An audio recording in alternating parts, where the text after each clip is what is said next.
Hi all, ಎಲ್ರಿಗೂ ನಮಸ್ಕಾರ. Welcome back to my channel Vino's glams. ನಾನು ನಿಮ್ಮೆಲ್ಲರ ಪ್ರೀತಿಯವನತ ಇವತ್ತಿನ ಹೊಸ ವ್ಲಾಗ್ಗೆ ನಿಮ್ಮೆಲ್ಲರಿಗೂ ವೆಲ್ಕಮ್ ಮಾಡ್ತಾ ಇದ್ದೀನಿ. ಒಂದು ವಾರದಿಂದ ನನಗೆ ಹುಷಾರಿಲ್ಲ, ಥ್ರೋಟ್ ಇನ್ಫೆಕ್ಷನ್ ಆಗಿತ್ತು, ಒಂಥರ ಚಳಿ ಜ್ವರ ಎಲ್ಲ ರಿಕವರ್ ಆಗಿ ತುಂಬ ದಿವಸದ ಹಿಂದೆ ಈ ಒಂದು ವಿಡಿಯೋನ ವ್ಲಾಗ್ ಮಾಡ್ಕೊಂಡಿದ್ದು. ಐ ಥಿಂಕ್ ಹತ್ತತ್ರ ಒಂದು ವಾರದ ಹಿಂದೆ ಪೋಸ್ಟ್ ಮಾಡಬೇಕಂತ ಅಂದ್ಕೊಂಡಿದ್ದೆ, ಬಟ್ ಟೈಮೇ ಆಗ್ತಾ ಇರಲಿಲ್ಲ. ಹಾಗಾಗಿ ಇವಾಗ ನಾನು ಈ ಒಂದು ವಿಡಿಯೋನ ನಿಮ್ಮ ಜೊತೆ ಶೇರ್ ಮಾಡ್ತಾಯಿದ್ದೀನಿ. So it's A 6 day vlog. ಬನ್ನಿ ಇವತ್ತಿನ ವ್ಲಾಗ್ನ ಶುರು ಮಾಡುವ. ಆ್ಯಕ್ಚುಲಿ ಹುಷಾರಿಲ್ದಲೇ ಇದ್ದಾಗ ಏನು ಕೆಲಸ ಮಾಡೋದಕ್ಕೂ ಮನಸ್ಸಿರೋದಿಲ್ಲ, ಒಂಥರ ಇರಿಟೇಷನ್. ಅದರಲ್ಲೂ ನೋಸ್ ಕೂಡ ಬ್ಲಾಕ್ ಆಗಿತ್ತು ನನಗೆ. ಹಿಂದೆ ದಿವಸ ನಿದ್ದೆ ಬೇರೆ ಸರಿಯಾಗಿ ಆಗ್ತಿರಲಿಲ್ಲ. ಈ ಎಲ್ಲ ಕಂಪ್ಲೇಂಟ್ಸ್ ಎಲ್ಲ ತಾಯಂದಿರಲ್ಲೂ ಆಲ್ಮೋಸ್ಟ್ ಎಲ್ಲ ಡೇಸ್ ಇರುತ್ತೆ. ಮಕ್ಕಳು ಒಂದು ಸ್ವಲ್ಪ ದೊಡ್ಡವರಾಗಿ ಅವ್ರ ಕೆಲಸ ಅವ್ರು ಮಾಡ್ಕೊಳ್ಳೋ ತನಕ ನಮ್ಮ ಈ ಒಂದು ಸ್ಟ್ರಗಲ್ ಮುಗಿಯೋದೇ ಇಲ್ಲ ಅನಿಸುತ್ತೆ. ಬಟ್ ಈ ಒಂದು ಜರ್ನಿನ ಎಂಜಾಯ್ ಮಾಡೋ ಅಂಥದ್ದೇ ಒಂದು ಡಿಫ್ರೆಂಟ್ ಫೇಸ್ ಆಫ್ ಲೈಫ್ ಅಂತ ನನಗನ್ಸುತ್ತೆ. ಸೊ ಎಸ್, ಎಂದಿನಂತೆ ಎಲ್ಲ ಕೆಲಸವನ್ನು ಮುಗಿಸಿ ಆಫೀಸಿಗೆ ಬಂದಿದ್ದೆ. ಆ್ಯಂಡ್ ಆಫೀಸಿಗೆ ಬಂದು ಕೆಲಸನ ಶುರು ಮಾಡಿಕೊಂಡೆ. But back of my mind always ಅಚ್ಚು ಇದ್ದೇ ಇರ್ತಾನೆ. ಯೂಶ್ವಲಿ ನಾನು ಹುಷಾರು ತಪ್ಪಿದಾಗ ನನಗೂ ಕೂಡ ತುಂಬ ಎನರ್ಜಿ ಕಮ್ಮಿ ಅಂತ ಅನಿಸುತ್ತೆ. ಅದರಲ್ಲೂ ಫೀಡಿಂಗ್ ಮದರ್ ಆಗಿರೋದ್ರಿಂದ ನನಗೆ ಅಚ್ಚುಗೆ ಅದರಿಂದ ಏನಾದರೂ ಎಫೆಕ್ಟ್ ಆಗುತ್ತಾ ಅನ್ನೋವಂಥದ್ದು ತುಂಬಾ ಕನ್ಸರ್ನ್ ಅಂತಲೇ ಹೇಳ್ಬೋದು. ಬಿಕಾಸ್ ನಾನು ಹುಷಾರು ತಪ್ಪಿದಾಗ ಅವ್ನು ನನ್ನ ಪಕ್ಕನೇ ಮಲಗ್ತಾನೆ, ನನ್ನ ಜೊತೆ ಇರ್ತಾನೆ, ಹಾಲು ಕುಡಿತಾನೆ. ಸೊ ಅದೆಲ್ಲನೂ ತುಂಬ ಎಫೆಕ್ಟ್ ಆಗುತ್ತೆ ಮಕ್ಕಳಿಗೆ ಅನ್ನೋವಂಥದ್ದು ಇಸ್ ಡೆಫಿನೆಟ್ಲಿ ಟ್ರೂ. ಹಾಲು ಕುಡಿಸೋದ್ರಿಂದ ಮಕ್ಕಳು ಹುಷಾರು ತಪ್ತಾರೆ ಅಂತ ಹೇಳಲಿಕ್ಕಾಗಲ್ಲ. ಬಟ್ ಇನ್ಫೆಕ್ಟೆಡ್ ಅಥವಾ ವೈರಸ್ ನಮಗೇನಿದೆ ಅದು ಮಕ್ಕಳು ನಮ್ಮ ಜೊತೆನೇ ಇರೋದ್ರಿಂದ ಈಸಿಯಾಗಿ ಮಕ್ಕಳು ಕೂಡ ಎಫೆಕ್ಟ್ ಆಗುವಂಥ ಚಾನ್ಸಸ್ ಇರುತ್ತೆ ಅನ್ನೋಂಥ ಒಂದು ಭಯ ಅಷ್ಟೇ. ಸೊ ಅದಕ್ಕೆ ಪ್ರಿಕಾಷನರಿ ಮೆಷರ್ಸ್ ತೊಗೊಂಡು ನಾವು ಬೇಗ ಹುಷಾರಾಗಿಬಿಡೋದು ಇಸ್ ದ ಓನ್ಲಿ ಸೊಲ್ಯೂಷನ್. ಹಾಗಾಗಿ ಮನೆ ಹತ್ರನೇ ಇರೋವಂಥ ಒಂದು ಕ್ಲಿನಿಕ್ಗೆ ಹೋಗಿ ಆ್ಯಂಟಿಬಯೋಟಿಕ್ಸ್ ತೊಗೊಂಡು ಬಂದು ಅದಕ್ಕೆ ಕೋರ್ಸ್ ಕಂಪ್ಲೀಟ್ ಮಾಡಿದೆ. ಬಟ್ ಸ್ಟಿಲ್ ನನ್ನ ಥ್ರೋಟ್ ಇನ್ನೂ ಬ್ಯಾಕ್ ಟು ಫಾರ್ಮ್ ಆಗಿಲ್ಲ. ಸೊ ನೀವು ಕೇಳಿಸ್ಕೊತಾ ಇದ್ರೆ ಒಂದು ಸ್ವಲ್ಪ ಕ್ರ್ಯಾಂಕಿ ಫೀಲ್ ಇದೆ ನನ್ನ ಥ್ರೋಟಲ್ಲಿ. ಇನ್ನೂ ಕೂಡ ಇರಿಟೇಷನ್ ಇದೆ, ಕಿವಿ ಒಂಥರ ಇಚ್ಚಿನೆಸ್ ಇದೆ. Maybe because of the climate, but still I am recovering. Yes, next day ಮತ್ತೆ ವ್ಲಾಗ್ನ ಕಂಟಿನ್ಯೂ ಮಾಡಿದೆ. ಸೊ ಕಂಪ್ಲೀಟಾಗಿ ನನಗೆ ವ್ಲಾಗ್ ಮಾಡೋಕ್ಕಾಗ್ತಾ ಇರಲಿಲ್ಲ. ಹಾಗಾಗಿ ಬಿಟ್ಸ್ ಆ್ಯಂಡ್ ಪೀಸಸ್ ನನಗೆ ಎಲ್ಲಿ ಟೈಮ್ ಮಾಡೋಕ್ಕಾಯ್ತೋ ಅಲ್ಲಿ ನಾನು ವ್ಲಾಗ್ನ ಮಾಡ್ಕೊಡ್ತೀನಿ. ಸೊ ಆ್ಯಸ್ ಯೂಶ್ವಲ್ ಇಡ್ಲಿ ಎಲ್ಲರ ಮನೆಯವರ ಫೇವ್ರೆಟ್ ಆಗಿರುತ್ತೆ. ಆ್ಯಂಡ್ ನಮ್ಮ ಮನೇಲಿ ಕೂಡ ಭೈರವ್ಗೆ ಈ ನಡುವೆ ಈ ಒಂದು ಇಡ್ಲಿ ತುಂಬ ಇಷ್ಟ ಆಗ್ತದೆ. ಅಮ್ಮ ಸ್ವಲ್ಪ ಡಿಫ್ರೆಂಟಾಗಿ ಏನೋ ಇಂಗ್ರೀಡಿಯೆಂಟ್ಸ್ ಮಿಕ್ಸ್ಚರ್ ಚೇಂಜ್ ಮಾಡಿದ್ದಾರೆ. ಹಾಗಾಗಿ ತುಂಬಾ ಮೃದುವಾಗಿ ಮಲ್ಲಿಗೆ ಇಡ್ಲಿ ಥರ ಬರ್ತದೆ. ಅವನು ಬೆಳಗ್ಗೆ ಬ್ರೇಕ್ಫಾಸ್ಟಿಗೆ ತಿನ್ಕೊಂಡು ಹೋಗೋಕ್ಕೂ ಅದೇ ಇಷ್ಟಪಡ್ತಾನೆ, ಮತ್ತು ಸ್ಕೂಲ್ಗಳಿಗೆ ಬಾಕ್ಸಲ್ಲಿ ಹಾಕಿದಾಗಲೂ ತುಂಬ ಇಷ್ಟಪಟ್ಕೊಂಡು ತಿನ್ಕೊಂಡು ಬರ್ತಾನೆ. ಸೊ ಅದಕ್ಕೆ ನಾನು ಹೇಳ್ತಾ ಇರ್ತೀನಿ ಅಮ್ಮಂಗೆ. ಮುಂಚೆ ಅಮ್ಮ ಇಡ್ಲಿ ಮಾಡು ಅಂದರೆ ಅಯ್ಯೋ ತುಂಬ ಪ್ರಾಸೆಸ್ ಹೋಗು, ಅದನ್ನು ನೆನೆಸಿಟ್ಬೇಕು, ರುಬ್ಬಬೇಕು ಅನ್ನೋದೆಲ್ಲ ಹೇಳ್ತಾಯಿದ್ರು. ಈಗ ಮೊಮ್ಮಗಂಗೆ ಮಾಡಿಕೊಡ್ಬೇಕು ಅಂತಂದರೆ ಖುಷಿಯಾಗಿ ಹಿಂದಿನ ದಿವಸನೇ ಎಲ್ಲ ಉದ್ದಿನಬೇಳೆ ಎಲ್ಲ ನೆನೆಸಿಟ್ಟು ಚಂದ ಮಾಡ್ತಾಯಿದ್ದಾರೆ. ಈ ನಡುವೆ ನನಗೂ ಕೂಡ ಇಡ್ಲಿ ತುಂಬ ಇಷ್ಟ ಆಗ್ತದೆ. ಸೊ ಇಡ್ಲಿ ಚಟ್ನಿ ಮಾಡೋಣ ಅಂತ ಹೇಳಿ ನಾನು ಚಟ್ನಿ ಮಾಡ್ಕೊಳ್ತಾ ಇದ್ದೀನಿ. ಅಮ್ಮ ಇಲ್ಲಿ ಇಡ್ಲಿನ ಬೇಯಕ್ಕೆ ಇಟ್ಕೊಳ್ತಾ ಇದ್ದಾರೆ. ಡೈಲಿ ಮಕ್ಕಳಿಗೆ ಬಾಕ್ಸಿಗೆ ಏನು ಹಾಕೋದು ಅನ್ನೋದೇ ದೊಡ್ಡ ಸಾಹಸ ಅಂತ ಹೇಳ್ಬೋದು. ಅದರಲ್ಲಿ ಭೈರವ್ಗೆ ಯೂಶ್ವಲಿ ಸೌತ್ ಇಂಡಿಯನ್ ಬ್ರೇಕ್ಫಾಸ್ಟ್ಗಳು ಇಷ್ಟ ಆಗುತ್ತೆ. ತುಂಬ ಏನೋ ವೆರೈಟೀಸ್ ಮಾಡಿ ಆ ಥರದ್ದು ಏನಿಲ್ಲ. ಆ್ಯಂಡ್ ನಾವು ಮಕ್ಳಿಗೆ ಹೇಗೆ ರೂಢಿ ಮಾಡ್ತೀವೋ ಆ ರೀತಿ ಕಲಿತ್ಬಿಡ್ತವೆ. ತುಂಬ ನಾವು ವೆರೈಟೀಸ್ ಮಾಡಿ ಅವ್ರು ತಿನ್ನಲಿ ಅಂತ ಹೇಳ್ಬಿಟ್ಟು ಏನೇನೋ ಮಾಡೋದಕ್ಕಿಂತ ಅವ್ರು ತಿನ್ನಲಿ ಅಂತ ನಾವು ರೆಗ್ಯುಲರ್ ಮಾಡೋದನ್ನೇ ಅವ್ರಿಗೆ ತಿನ್ನಿಸೋದನ್ನು ರೂಢಿ ಮಾಡಿಸ್ಬೇಕು. ಇಲ್ಲ ಪ್ರತಿ ಸತಿ ಇನೋವೇಟಿವ್ ಆಗಿ ಮಾಡ್ತೀವಿ ಅಂತ ಹೇಳಿದ್ರೆ ಅದೊಂಥರ ನಮ್ಮ ತಪ್ಪೇ ಅನಿಸ್ಬಿಡುತ್ತೆ. ಮಕ್ಕಳು ನಾವು ಏನು ಕೊಡ್ತೀವೋ ಅದನ್ನು ಅವರು ಕಲಿತಾರೆ. ಸೊ ಹಾಗಾಗಿ ಮನೆಯಲ್ಲಿ ದೊಡ್ಡವನಿಗೆ ಅಂತಲೇ ಅಲ್ಲ, ಚಿಕ್ಕವನಿಗೂ ಅಷ್ಟೇ. ತುಂಬ ಜನ ಕೇಳ್ತೀರಾ ಅವ್ನು ಫುಡ್ ರೊಟೀನ್ ಶೇರ್ ಮಾಡಿ ಚಿಕ್ಕ ಮಗುದು ಏನು ತಿನ್ನಿಸ್ತೀರಾ ಅಂತ ಹೇಳಿ. ಅವನಿಗೆ ಅಂತ ಸ್ಪೆಸಿಫಿಕ್ಕಾಗಿ ಏನೂ ಸಪ್ರೇಟಾಗಿ ಕುಕ್ ಮಾಡೋದಿಲ್ಲ.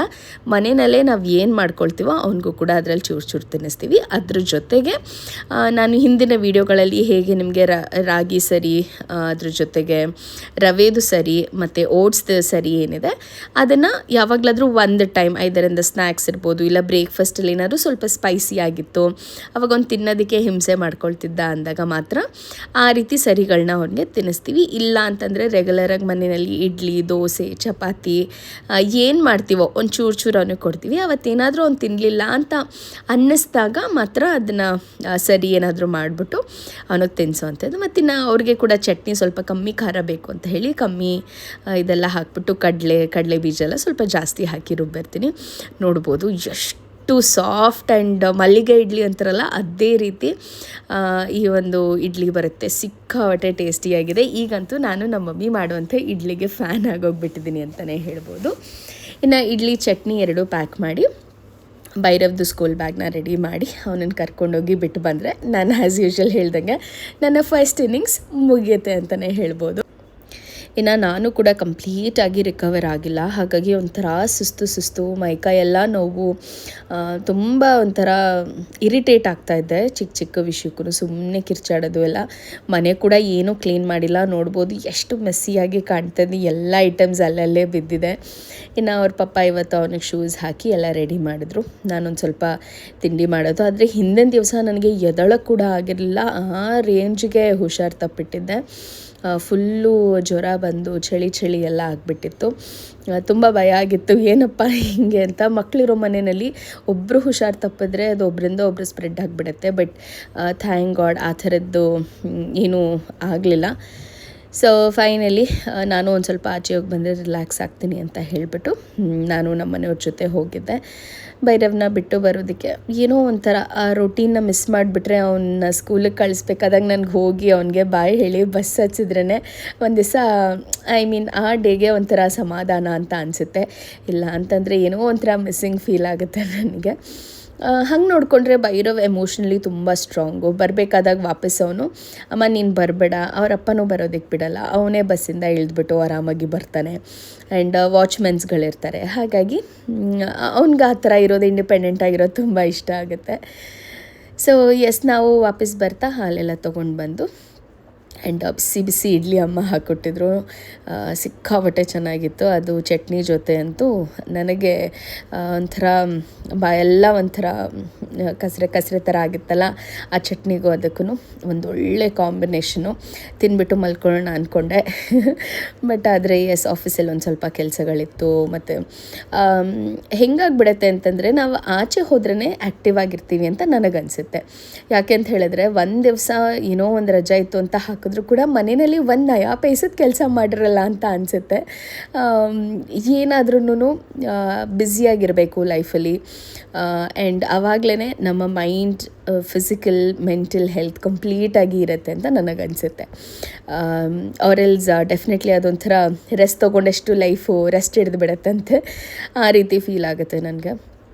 ಬಟ್ ಹುಷಾರಿಲ್ಲ ಅಂದರೂ ನನಗೊಂಥರ ಕೆಲಸ ಮಾಡಿದಾಗ that's A therapy for me. So ಇನ್ನು ನಾವು ಇಡ್ಲಿ ತಿಂತಾಯಿದ್ವಿ. ಅಷ್ಟೊತ್ತಿಗೆ ನನ್ನ ಮುದ್ದು ಕಂದ ಈ ನಡುವೆ ಹೆಂಗಾಗಿದೆ ಅಂದರೆ ಜೋಲಿಂದ ಅವನೇ ಇಳ್ಕೊಂಡು ಬರ್ತಾನೆ. ನಾವು ತಿಂತಾ ಕೂತಿದ್ವಿ. ಅಷ್ಟೊತ್ತಿಗೆ ನನ್ನ ಮುದ್ದು ಕಂದ ಎದ್ದು ಬಂದು ಆರಾಮಾಗಿ ಅವ್ರ ಪಪ್ಪನ ಹತ್ರ ಕೂತ್ಕೊಂಡಿದೆ. ಅವ್ನು ನನಗಿಂತ ಜಾಸ್ತಿ ಅಪ್ಪನ ಜೊತೆನೇ ಅಟ್ಯಾಚ್ಡು. ನನ್ನ ಹತ್ರ ಸುಮ್ಮನೆ ಹಾಲು ಕುಡಿಯೋಕ್ಕಷ್ಟೇ ಬರ್ತಾನೆ ಅವನು. ಆಮೇಲೆ ಅವ್ರ ಅಪ್ಪನ ಜೊತೆನೇ ಕೂರೋದು, ಅವ್ರ ಅಪ್ಪನ ಜೊತೆನೇ ಮುದ್ದು ಮಾಡೋದು ಎಲ್ಲ ಜಾಸ್ತಿ ಮಾಡೋದು ಅವ್ರ ಅಪ್ಪನ ಜೊತೆ. ಇನ್ನು ಭೈರವ್ ನನ್ನ ಜೊತೆ ಜಾಸ್ತಿ ಮುದ್ದು ಮಾಡ್ಕೊಳ್ತಾನೆ.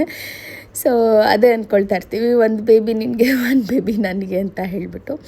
ಇನ್ನು ಬೆಳಗ್ಗೆ ಎದ್ದ ತಕ್ಷಣ ಅವನಿಗೆ ನೀರು, ಬೆಚ್ಚಗಿರೋ ನೀರಾಗಿರ್ಬೋದು ಅಥವಾ ಮಾಮೂಲಿ ರೆಗ್ಯುಲರ್ ನೀರು ನಾವೇನು ಕುಡಿತೀವೋ, ಅವನಿಗೂ ಸ್ವಲ್ಪ ಕೋಲ್ಡ್ ಆಗಿದ್ದರಿಂದ ಒಂಚೂರು ಬಿಸಿ ನೀರು, ಬೆಚ್ಚಗಿರೋ ನೀರನ್ನೇ ಕೊಡ್ತೀನಿ. ಇನ್ನು ಪಾಪಗೂ ಇಡ್ಲಿ ಎಲ್ಲ ತಿನ್ನಿಸಿ ಒಂಚೂರು ಹಾಲು ಕುಡಿಸ್ಬಿಟ್ಟು ಆಟ ಆಡಾದ್ಮೇಲೆ ಮತ್ತೆ ಅವನು ನಿದ್ದೆ ಮಾಡ್ತಾನೆ 1 ಅವರ್ 2 ಅವರು. ಅವನ್ನ ಹೇಗೆ ಕ್ಲೈಮೇಟ್ ಇರುತ್ತೋ ಹಾಗೆ ಸ್ವಲ್ಪ ಜಾಸ್ತಿ ಚಳಿ ಇದ್ದರೆ ಜಾಸ್ತಿ ಹೊತ್ತು ಮಲಗ್ತಾನೆ, ಇಲ್ಲ ಅಂತಂದರೆ ಬೇಗ ಎದ್ಬಿಡ್ತಾನೆ. ನಾನು ಕೂಡ ಎದ್ದು ರೆಡಿಯಾಗಿ ಆಫೀಸಿಗೆ ಹೊರಟೆ. ಹೇಳಿದ್ನಲ್ಲ, ಆಫೀಸಿಗೆ ಬಂದಮೇಲೆ ಒಂಥರ ನನಗೆ ರೀಜೆನ್ಯುವೇಟ್ ಅನಿಸುತ್ತೆ, ಖುಷಿ ಆಗುತ್ತೆ ಒಂದು ಹೊಸ ಡೇನ ಸ್ಟಾರ್ಟ್ ಮಾಡಲಿಕ್ಕೆ. ಒಂದು ಮೋಟಿವೇಶನ್, ಎವ್ರಿ ಡೇ ಹೋಗಬೇಕು, ಹೊಸದೇನಾದರೂ ಮಾಡಬೇಕು ಅನ್ನೋಂಥ ಖುಷಿ.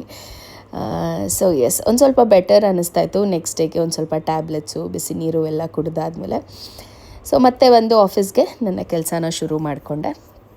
ಸೊ ಇನ್ನು ನನ್ನ ನೆಕ್ಸ್ಟ್ ವ್ಲಾಗಲ್ಲಿ ತುಂಬ ಜನ ಕಮೆಂಟ್ ಮಾಡಿ ಕೇಳಿದ್ರಿ, ನಿಮ್ಮ ಮಗನ ಸ್ಕೂಲ್ ಬಗ್ಗೆ ಹೇಳಿ, ಅವನ ಸಿಲೆಬಸ್ ಬಗ್ಗೆ ಹೇಳಿ ಅಂಥೇಳಿ.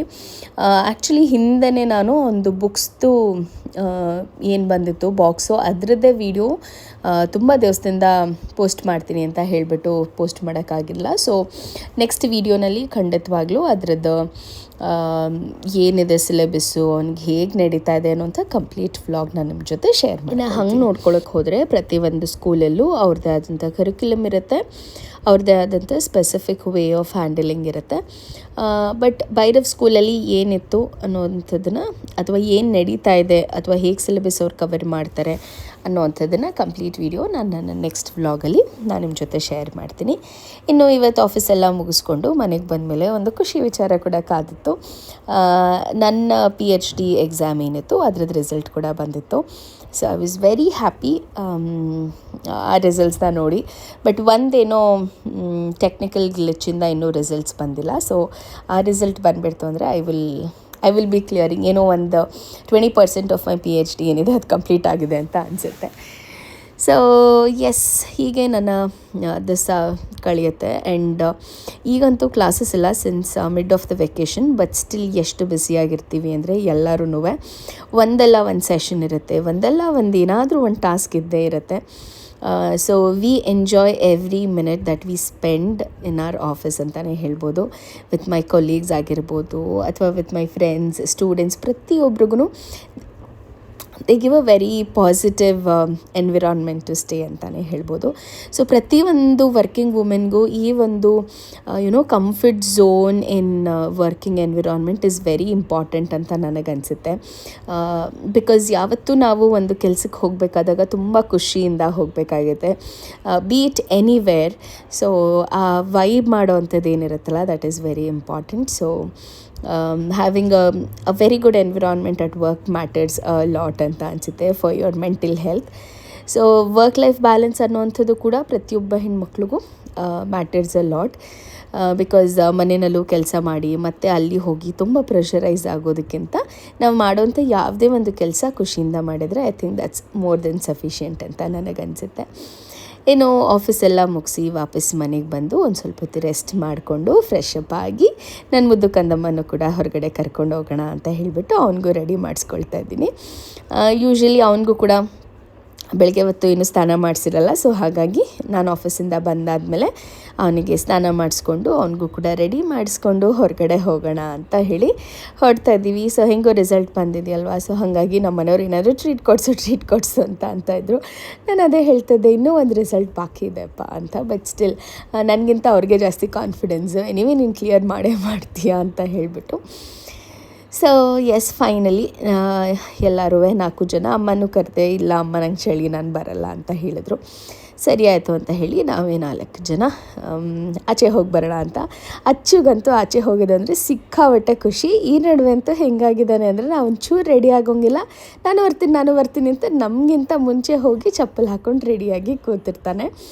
ಸೊ ಅದನ್ನೆಲ್ಲ ಕ್ಯೂಟ್ ಮೂಮೆಂಟ್ಸ್ ನೋಡೋದಕ್ಕೆ ಸಿಕ್ಕಾಬಟ್ಟೆ ಖುಷಿ ಆಗುತ್ತೆ. ಇನ್ನು ಹೊರಗಡೆ ಅಂದರೆ ತುಂಬ ದೂರ ಆ ಥರ ಏನೂ ಇರಲಿಲ್ಲ. ಸೊ ಇಲ್ಲೇ ಮನೆ ಹತ್ತಿರನೇ ಇರೋವಂಥ NGT, ಯೂಶ್ವಲಿ ನಮಗೆ ನಾಟಿ ಸ್ಟೈಲ್ದು ಫುಡ್ ಇಷ್ಟ ಆಗುತ್ತಲ್ವ. ಸೊ ಹಾಗಾಗಿ ನಾನ್ ವೆಜ್ ಏನಾದರೂ ತಿನ್ಕೊಂಡು ಬರೋಣ ಅಂತ ಹೇಳಿಬಿಟ್ಟು ಇಲ್ಲೇ ಮನೆಯಲ್ಲೇ ಇರೋ ಡ್ರೆಸ್ಸಲ್ಲೇ ಹೋಗ್ತಾ ಇದ್ದೀನಿ ನಾನಂತೂ.